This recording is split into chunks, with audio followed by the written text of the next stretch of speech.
Tonight, the Nolan Wells investigation into the death of a shining star, Nolan Wells, has an altercation witness emerged. A witness that claims she saw an altercation at Horn Island. Good evening. I'm Nancy Grace. This is Crime Stories. I want to thank you for being with us. Nolan Wells' case seems to be taking a backwards path. That's right.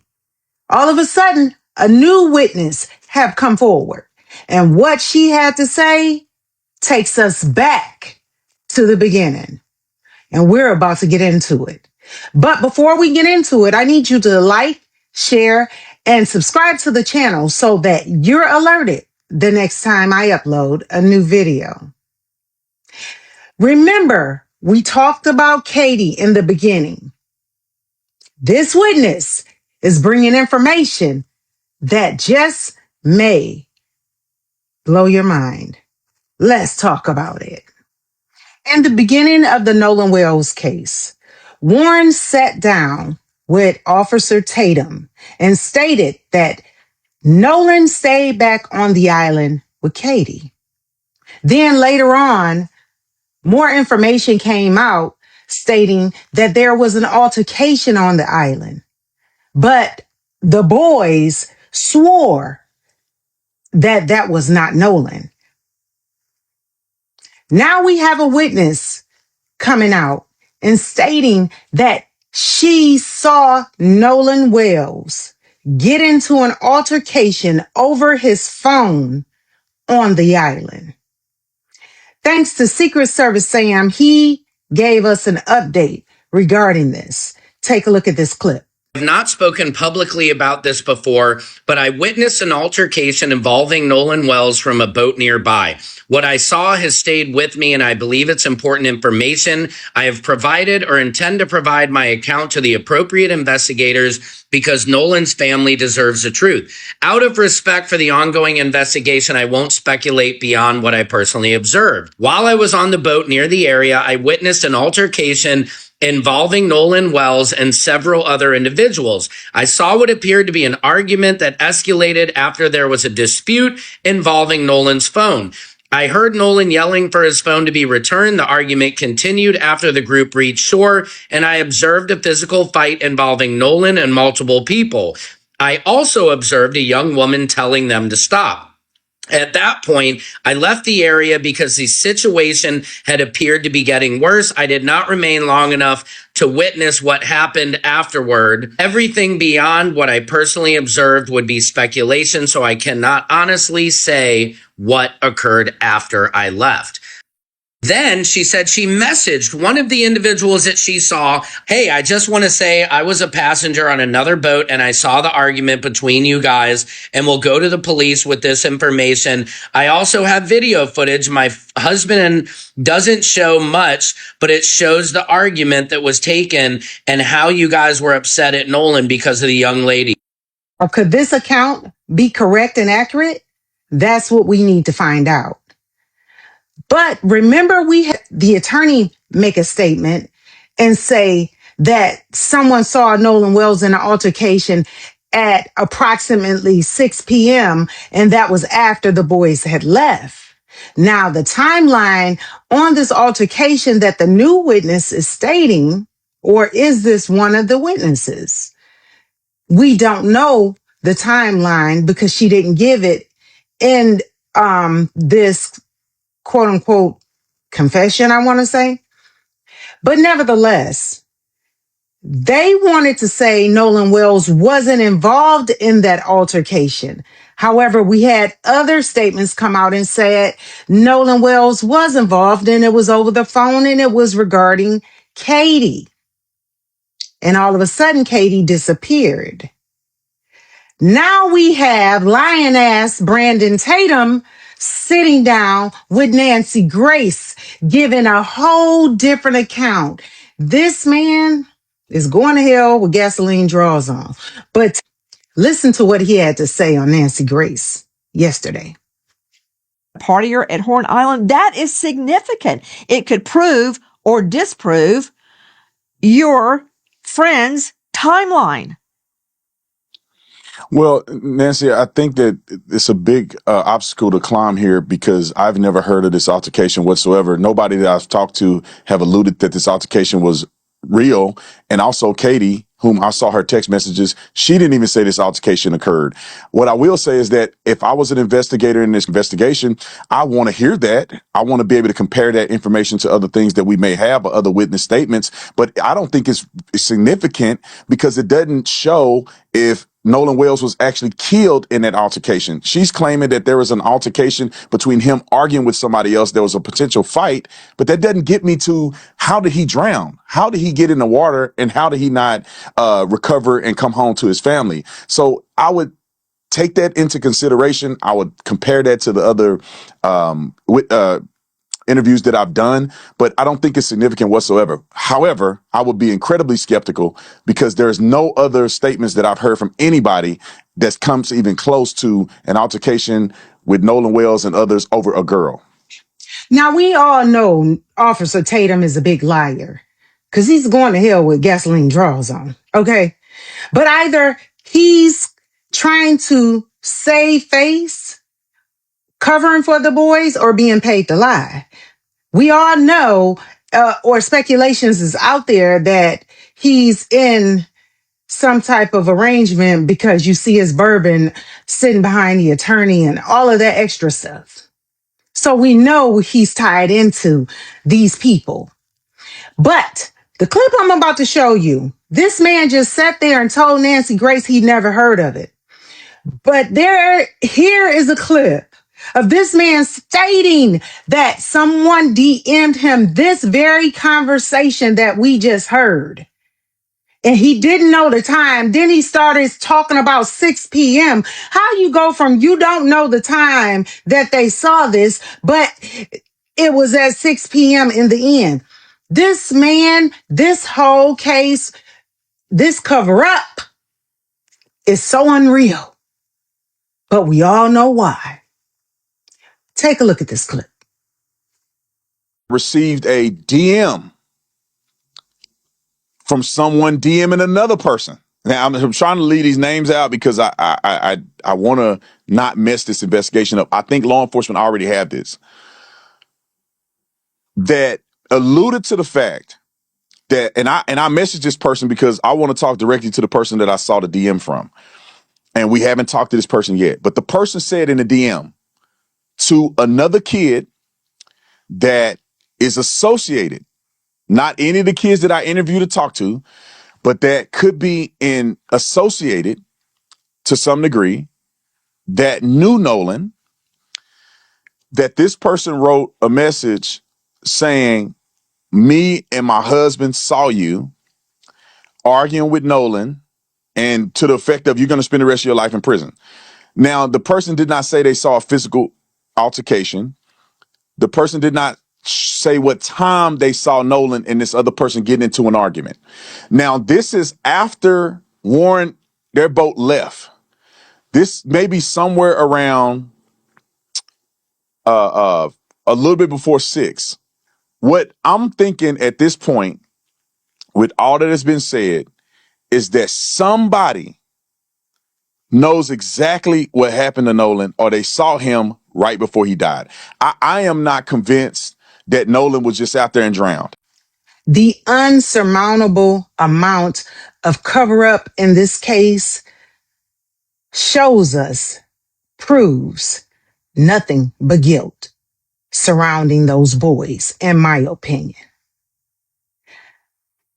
This is absolutely ridiculous how they're stringing along these parents who just wants answers. The DA constantly trying to flip the script when she's unable to, because it always come back to backfire. She's debunked every time. No one should be above the law. This here shows us proof that these people think they're above the law, in my opinion. Nolan Wells' case needs justice. Sam here with a Nolan Xavier Wells update, and something I just can't get past is the Ceto video that Officer Race Tatum shared. Now, something that's odd about it, which we know, is that there's no audio. Why not include audio? Also, why do none of them have life jackets on? Also, why would they not get off a sinking boat onto the boat that was taking the video of them sinking? Why is that video of them sinking? Wouldn't there be a longer part to that video? Also, Ceto, Wyatt, we're on the phone together, right, with Vicky. At the same time, Jerry, the grandpa, was on a call with Captain Seth Ward. Why would Jerry be on the call? Why would they cancel the Ceto call? Now, we know that Fart Jr. gave them a tow in, but if I'm the grandfather, wouldn't I rather have Ceto give them the tow in than somebody with just like a piece of string? Jerry is on the call with Seth Ward saying no tow is needed. So is it possible that this is an alibi phone call? Like Captain Seth never said the tow isn't needed because they have help. It just was canceled. Why would you cancel that tow? And can you imagine Wyatt being like, no, we're good. We're going to have one of our buddies tow us in. The grandfather would have insisted that Ceto come and tow them. Why did the grandfather cancel Ceto? Jerry only called the captain to say they don't need a tow, cancel it. It sounds like more like a personal call, cancel it, because one of the friends' alleged drunk buddies is going to tow him in on a piece of dental floss. Does that make sense to you at all? And again, if they're on a sinking boat, why is there like 7 of them on the boat posing? You would think they would all get off the boat, right? Strap the boat up to the boat that wasn't sinking and then make the call. Again, there's no metadata on the Ceto video that Officer Race Tatum put out, and that TMZ, nobody has confirmed the metadata. So as for us, and in my opinion, that video looks staged. Wait, this video right here could be the reason why Nolan Wells and his family is looking for the feds to get involved. This is crazy. Look what I found out. Watch this video to the end because I got to explain it now. Look, remember when the boys were on the Officer Tatum's interview right now, and I believe it was Jax that said this? As you posted that clip of all of us on the boat, you know, as it's rolling, not rolling, but right there sitting in the water, Wyatt's on the phone with Ceto in that clip. I mean, he's on the phone. Wouldn't you think that you would have seen on the bottom of on the floor or something, or scrambling around, or everybody in a small space on the boat looking at him or something? I mean, it's just so crazy to think that, why would we call Ceto if we have a dead body on the boat? Now, if you pay attention, Warren was looking at Jax like, what are you talking about? Why are you saying that? Talking about if Nolan was there, wouldn't they be looking down, or wouldn't he be on the bottom of the boat or whatever? Well, it turns out, remember people were saying in that video, they are seeing a leg or something. Well, I looked through ChatGPT and I asked ChatGPT, I took the video from Officer Tatum's actual page of the video of the boat where they claim they're on the call with Ceto, and they were claiming that was actual footage. Well, remember everybody was saying, or people were saying, I see a leg or something popped up. I went to chat. Look what chat said. Chat even said, based on the clear original source screen recording, because I went straight to Officer Tatum's page to make sure it wasn't doctored or nothing. I think a human body part is plausible, and in my assessment, more likely explanation. To be true. Why? Because I want the video. I want to see the timestamp on the video. I want to see, was he still on Horn Island at 4:30 when his acquaintances on the Triton boat left? I want that video. And if she hasn't brought this forward to LE, law enforcement, then it means nothing to me. I mean, if I know a young man turns up dead in the water, and I know there's a controversy surrounding this, I mean, we know she knows that because she's gone online and posted it, then why not hand it over to police? Agreed. And it should go to the grand jury for part of their investigation. But I got to tell you, if I were cross-examining her, should this even go to trial, the first question I'd ask her on that 4th of July, what she had been drinking. Before that video got activated, everybody would want to put him up. Drinking and smoking. You know how many people were Okay, partying man. out? Have you lost your mind? You defend criminal cases. I bet everybody you put on the stand has either been high, drunk, or worse during the altercation. Well, every witness is not a nun, a priest, or a virgin. Everybody on Horn Island was drinking, man. What are you talking about? I don't care if she took a drink. I want the video. You want the truth, is what you want. You want the truth. And let's Yeah, be and clear, that would be the video. remember, Nancy, Okay. is not consistent Brandon with the Tatum is joining us. So after all that, all you have to say is, was she drinking? That's your takeaway from that. Joining me is Brandon Tatum, former police officer, Tucson, now star of The Officer Tatum on YouTube, who famously has interviewed the acquaintances who all say they had nothing to do with it. Let's just put that out there. He's interviewed them extensively. I want to talk about not what you want to talk about, Brandon Tatum, which is they had nothing to do with this, because I met them and I believe them. So noted. Can we talk about a potential witness to an altercation? And she seems to suggest it was over Katie. Why? Don't know what the altercation was. Maybe it was, hey, leave her alone and get on the boat. Or leave her alone, she's my girlfriend. Or it could be anything. But if there is a witness placing Nolan seemingly in the water, I can't tell that, but having an argument with another person, a partier at Horn Island, that is significant. It could prove or disprove your friend's timeline. Well, Nancy, I think that it's a big obstacle to climb here because I've never heard of this altercation whatsoever. Nobody that I've talked to have alluded that this altercation was real. And also Katie, whom I saw her text messages, she didn't even say this altercation occurred. What I will say is that if I was an investigator in this investigation, I want to hear that. I want to be able to compare that information to other things that we may have or other witness statements. But I don't think it's significant because it doesn't show if Nolan Wells was actually killed in that altercation. She's claiming that there was an altercation between him arguing with somebody else. There was a potential fight, but that doesn't get me to how did he drown? How did he get in the water? And how did he not recover and come home to his family? So I would take that into consideration. I would compare that to the other interviews that I've done, but I don't think it's significant whatsoever. However, I would be incredibly skeptical because there's no other statements that I've heard from anybody that comes even close to an altercation with Nolan Wells and others over a girl. Number one, he's dead shortly after an alleged altercation with another male. We think over a woman. See, in my world, I put together both circumstantial and direct evidence. Direct evidence would be, for instance, DNA or a fingerprint. Circumstantial evidence is the timing of the alleged altercation and his death. Right? Nancy, so it's hard for me to believe that there's some kind of altercation on Horn Island just before he dies and they were not connected. That's hard for me to believe that. Well, Nancy, she's not saying he lost the fight. She's not saying that he got beat up.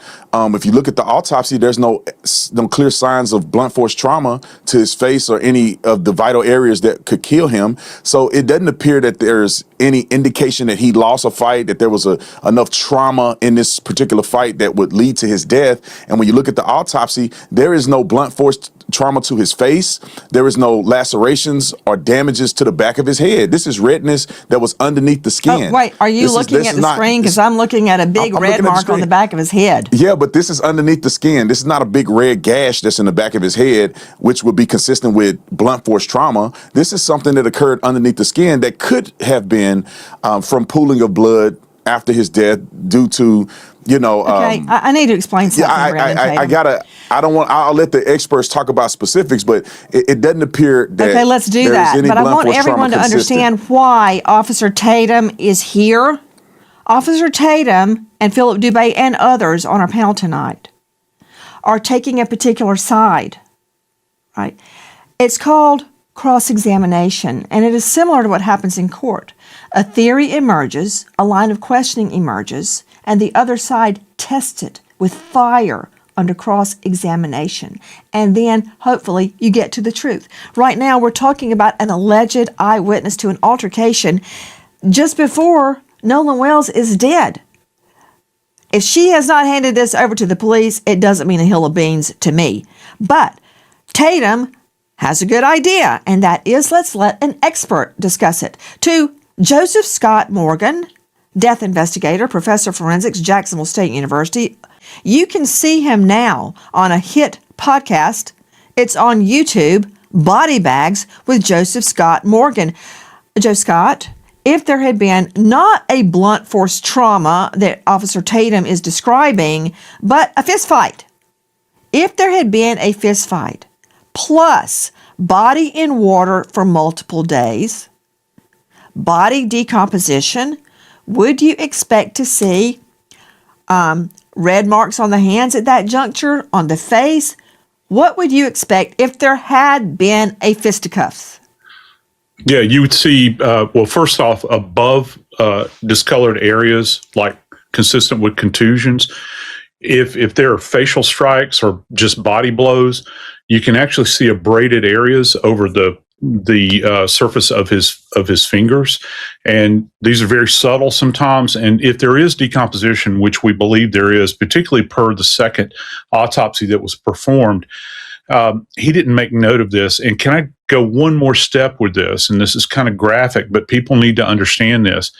This physician that did the second autopsy actually did what's referred to as a coronal sectioning of the face. So there were multiple incisions made into Nolan's face in this autopsy, this second autopsy. And this guy didn't see anything.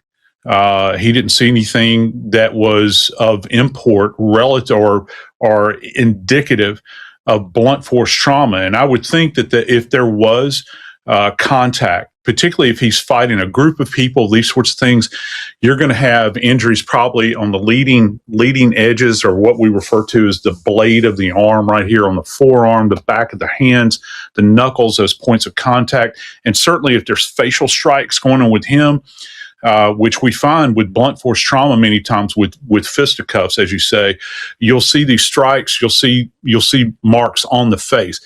There's nothing to indicate that in the second autopsy. Now, what the state has, I don't know, but I do know this. I know they're saying they're done with the autopsy and that it's complete, which means the gross findings in the autopsy room, the tox, the histology, that means that autopsy report is complete. They just hadn't released their findings yet. And speaking of that, Joe Scott Morgan, I've heard the same, that the autopsy is complete. Yeah. There are reports that there is no cocaine in Nolan's system. That's uncorroborated reports, Okay. but a good source. No cocaine in the system. Yep. Joe Scott, when the body has been in the elements, such as the water, for that long, how can I confirm if he had been drinking or not? Oh, you can still pull a BA, blood alcohol, or blood ethanol level, as it's referred to. And again, Nancy, we're not talking about someone that has been down for weeks and weeks. We can still do the BA, and it can come from urine, blood. We can still draw urine and find it pretty effectively.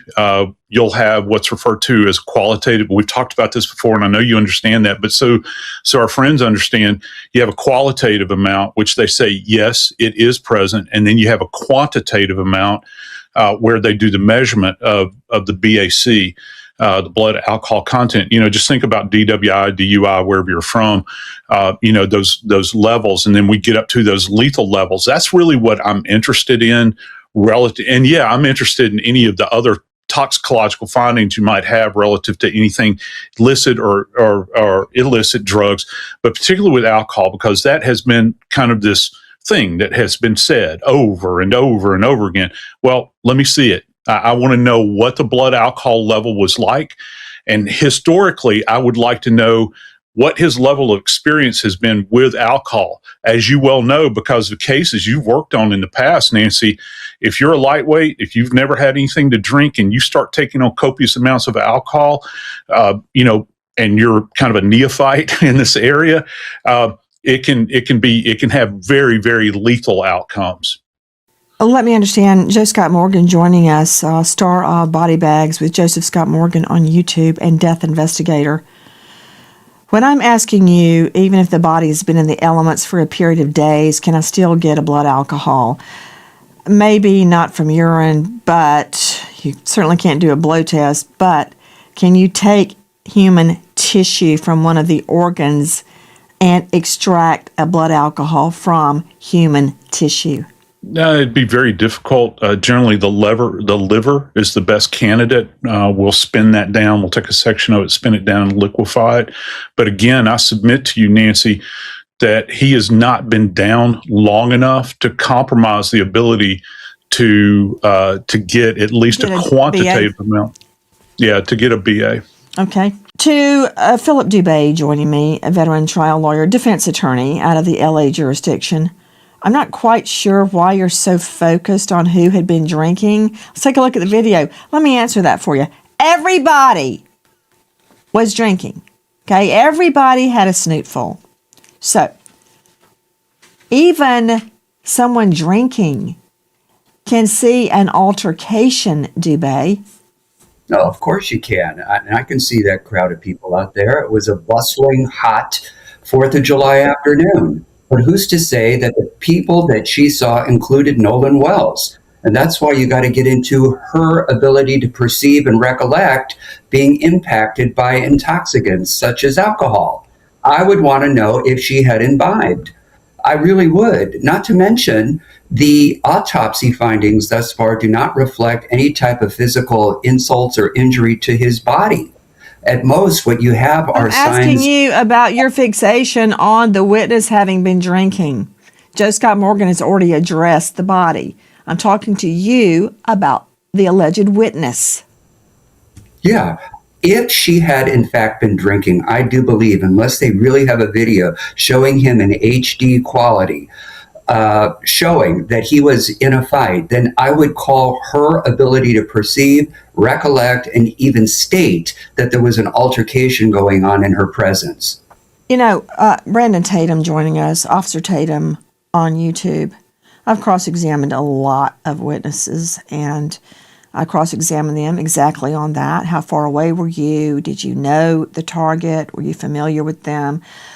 Was your vision obstructed by anything? Were you wearing glasses? Were you wearing sunglasses? What time of the day? I mean, I could go on and on and on.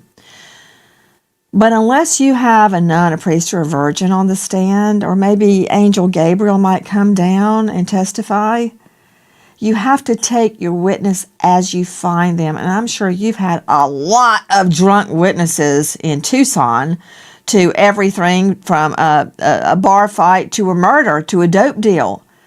Look, I'd say a good 50% of witnesses were drunk at one time or the other. That doesn't mean they didn't see what they saw. Well, from a law enforcement perspective, this is not cross-examination on the stand. This is us, what I would deal with a witness is right on the scene. And I'm not too concerned of whether the person is drunk or not. I'm not going to test their blood alcohol level on the scene. I want to know specifically, what did you see? What are the identifying markers that you have to say that this is Nolan? If the person can describe them, maybe we'll do a show up. If we have like a video or a picture or something, we can show them and say, hey, does this match the person you think that was here? Then we'll have a good perspective. But there is a challenge here, because you do have to identify him. You can't just say it was a black man out there with curly hair and I think it was Nolan. You're going to have some clear identifying markers that this is Nolan, and then you have to identify the people he was fighting with and the girl. And I think this person is going to have a big challenge. I saw this text message. We reached out to the girl on her social media. She never responded to us.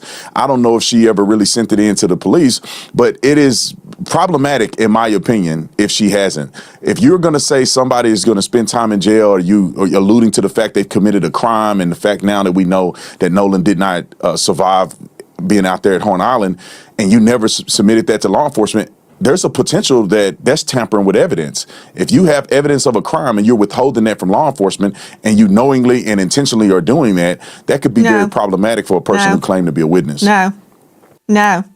Morally, it's wrong, but there is no duty under the law that you have to report yourself as a witness, that you have to volunteer information. You can stand on the side of a pool and watch somebody drown and do nothing unless you have a fiduciary capacity. And it's not a crime in our jurisprudence. So nothing is compelling her under the law to come forward. However, interesting, she did post it. She did identify herself. She did say she was going to police, and that would be my first line of cross. Did you take this to the police? And if she said no, all HELL break out in that courtroom. If you have information like this and you don't go to the police, Nancy, fur would fly. Fur would fly. You ever seen a dog fight? That's what I mean by that. Fur would fly. So that would be a line of cross-exam. Hold on, something else. Before I go out to Susan Hendricks, Jeff Shetler, and Ben Dobrin, now information that there is, in fact, a criminal investigation. Hearing that somebody who has an inside source is saying the DA's office in Mississippi is now looking at the Nolan Wells case as a criminal investigation and no longer an accidental drowning. Now, we can only pray that this is true. Obviously, we can't celebrate. We can't get excited at all because I have not seen Ben Crump announce this. It is not being reported by any other major media sources, but there are rumblings. From Sam Crouppen. All right. I would like to point out that his source is a, quote, little birdie. Little birdies are saying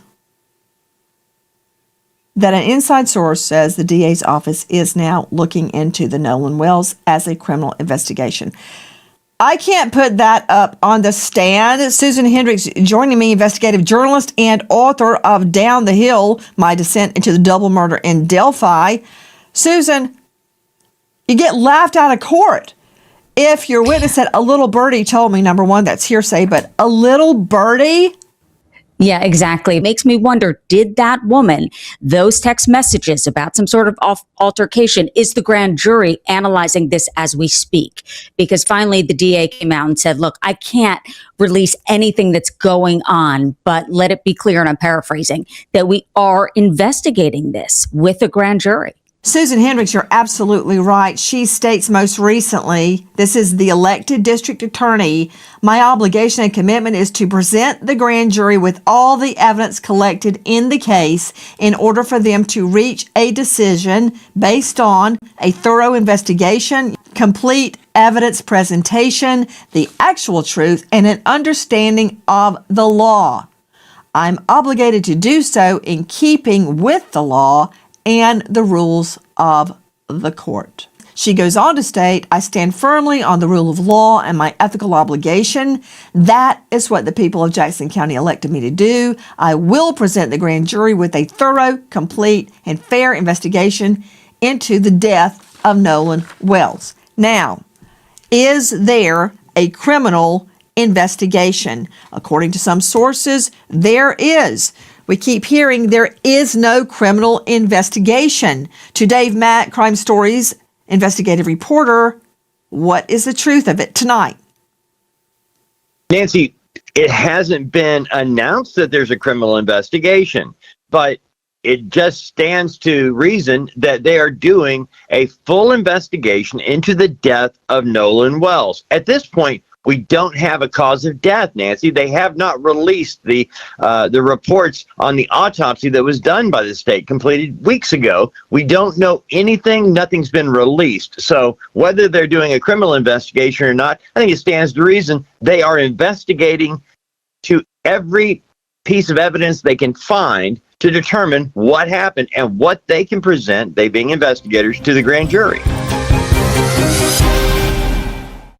Hi guys, Nancy Grace here. If you are a homeowner, you've probably thought, should I call American Financing to refinance and pay off this debt? But you don't because of your low mortgage rate. That low rate, it's not saving you if you're drowning in credit card interest. People are calling American Financing, and American Financing is saving customers an average of $800. That's not in all, that's a month, by using their equity to pay off the credit card debt. Using their home equity to pay off credit card debt. No upfront fees. It costs you nothing to find out what you could be saving. And if you start today, you may be able to delay 2 mortgage payments.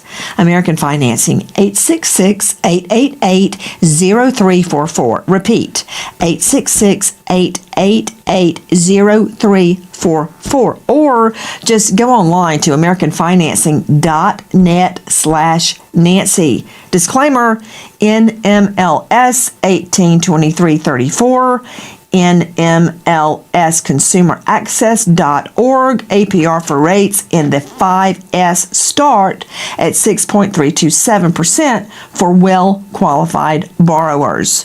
Call 866-888-0344 for details about credit costs and terms. Go to http:// www.americanfinancing.net/Nancy.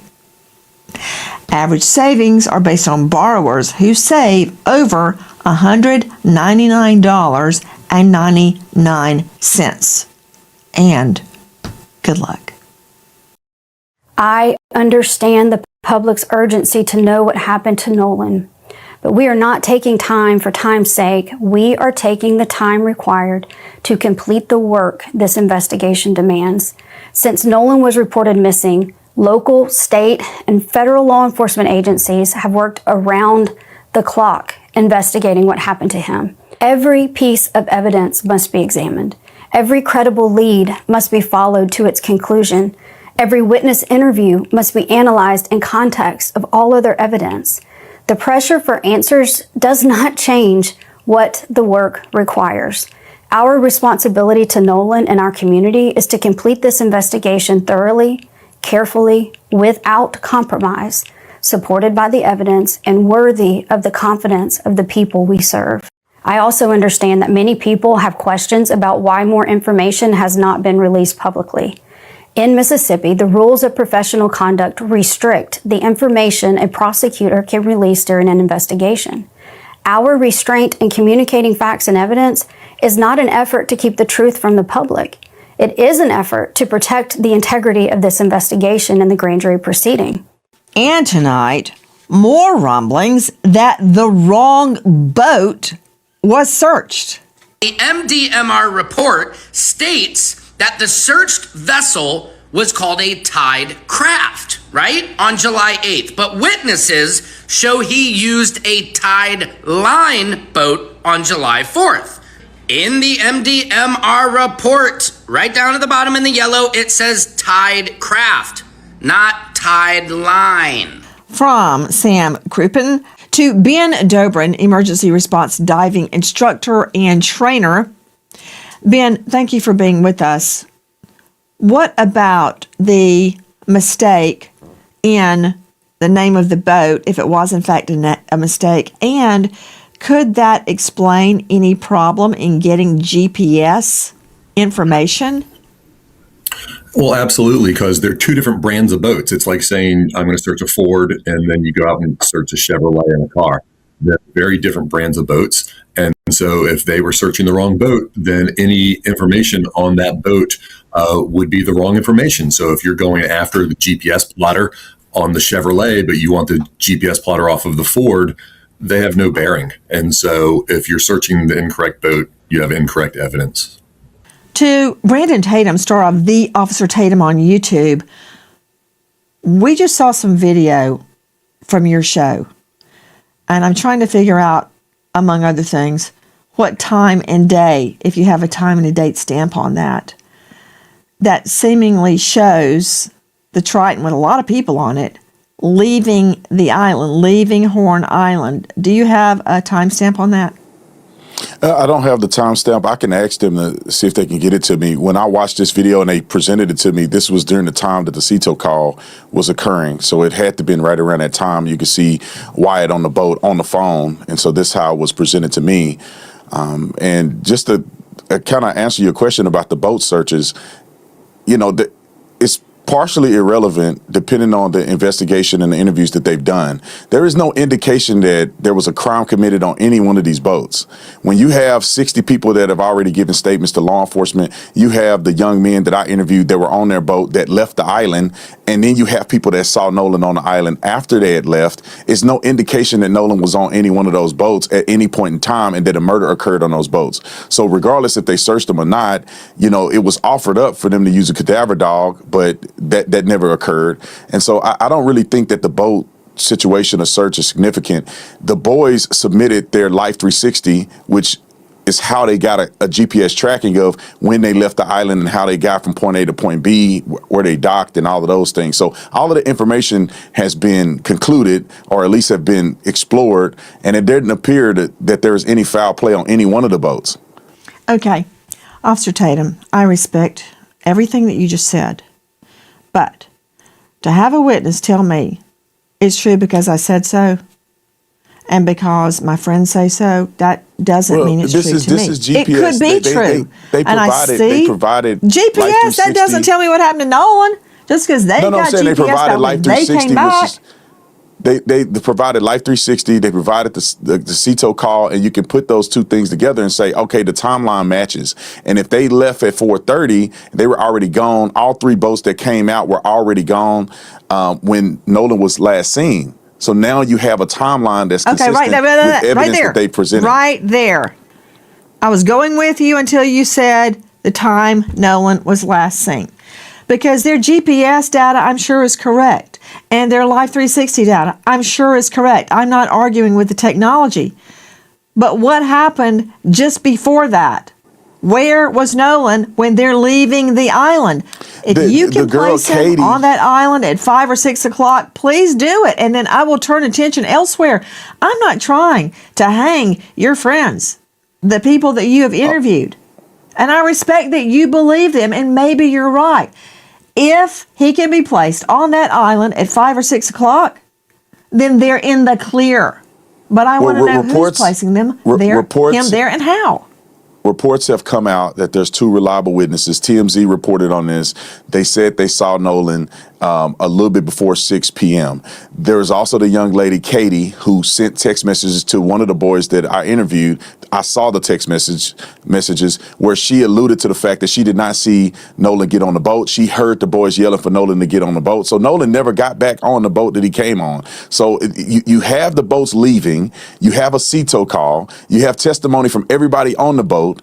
And all of those things have to be taken in consideration. Also, they have already spoke to law enforcement about this. Them talking to me in the interview is them just telling the world what they told law enforcement. If there was any indication whatsoever that he was on the boat based on the testimony that was given from the boys or anybody else, even this new witness that have come forward, I think that there would be a significant investigation leading to an immediate arrest.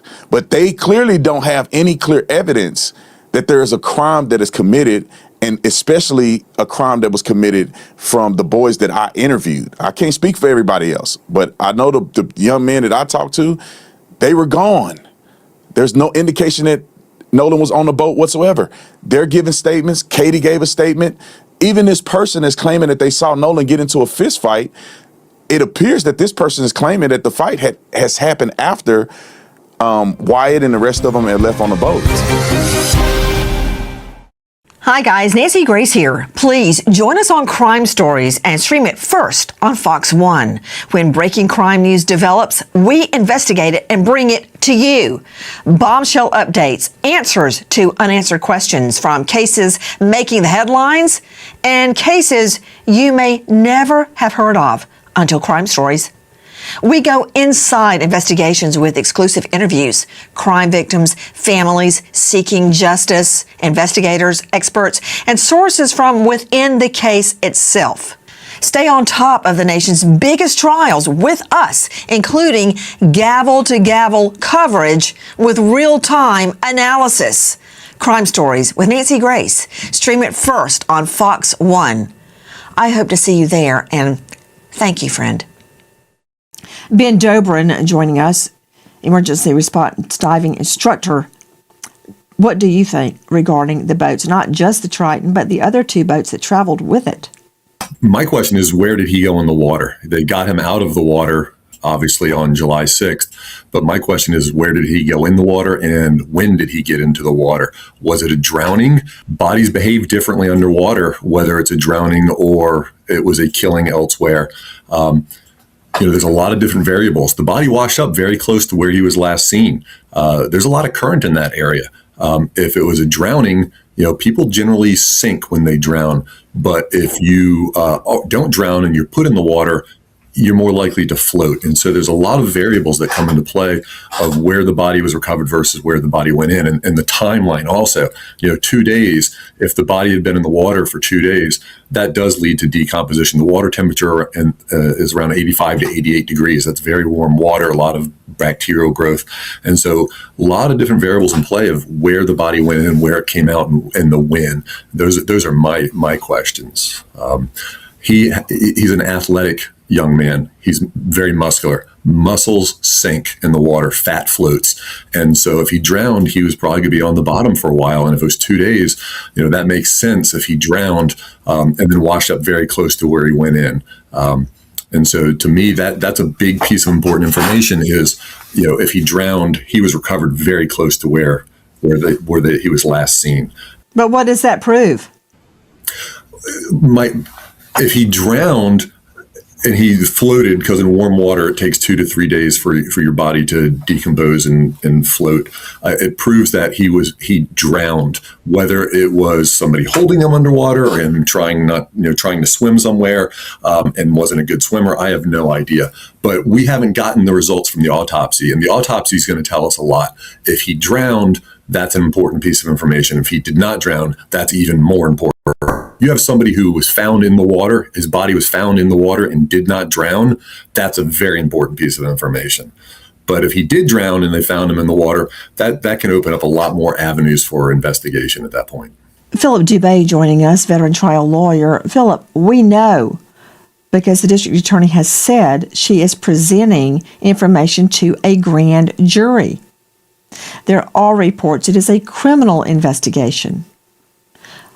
What do you make of the possibility this is a criminal investigation? I'll tell you exactly what it is. Jackson County, Mississippi is one of the few jurisdictions in the United States that follows the old Sergeant Code. And what that was back in the day was the days of the coroner inquest, where if you had a violent, sudden, or casual death and they couldn't figure out what happened, you would impanel a jury where the medical examiner or the then appointed or elected coroner elicits testimony from people to try to determine manner and cause of death. What Mississippi did is they abrogated that and created this hybrid sort of coroner's inquest with grand jury investigation, where the grand jury will decide whether or not a death occurred and if there was a crime. And based on that, they can complete the death certificate with the cause and manner of death and decide if they're going to return a true bill of indictment against a suspect. Is it your belief, Philip Dubé, that the grand jury presenter, and I have presented to literally hundreds of grand juries, that's one of the first things we would do in the Fulton County District Attorney's Office. Is it your belief that, to a large degree, it depends on the leaning of the presenter? Does the presenter believe a crime occurred? Or does the presenter want a no bill, in other words, no indictment? It's twofold. They want to determine, first of all, cause and manner of death and if it's a crime. And so they've sort of combined the roles of the grand jury leader, if you will, or the grand jury DA to help the grand jury make both determinations. So it's my opinion right now, they don't know if they even have a homicide. They don't even know the cause of death, but they've lumped in all the causality to criminality just to get it all in one. Let me rephrase it, Dubé. Well, the grand jury typically do what the presenter wants them to do.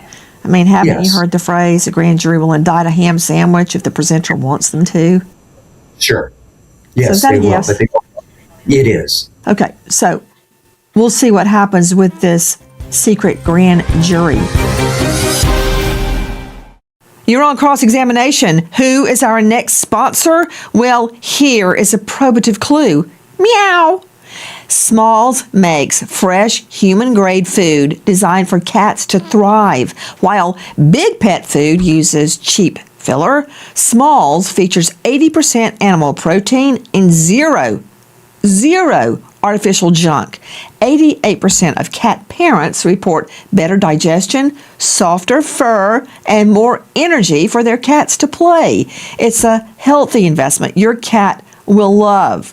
If you want to invest in your cat's health, Smalls is giving you 60% off your cat's first order. 60% off plus free shipping and free treats for life when you go to smalls.com/Nancy, SMALLS, smalls.com/Nancy. 60% off your first order, free shipping, and free treats for life when you head to smalls.com/Nancy. Thanks, Smalls, and thank you from our cat, Cinnamon.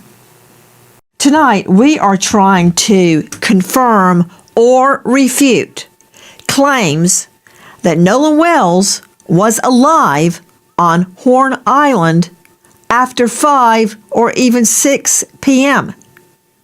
If you know or think you know anything regarding that matter, Nolan Wells last seen alive, don't just post it online. Call Jackson County Sheriff's 228-769-3063. Repeat, 228-769-3063. There is a $125,000 reward for information leading to the truth of what happened to Nolan Wells. Was there an altercation? Did it break out into a fist fight just before he is killed? Did he drown? What was the true cause of death? We are waiting for facts to allow the truth to unfold.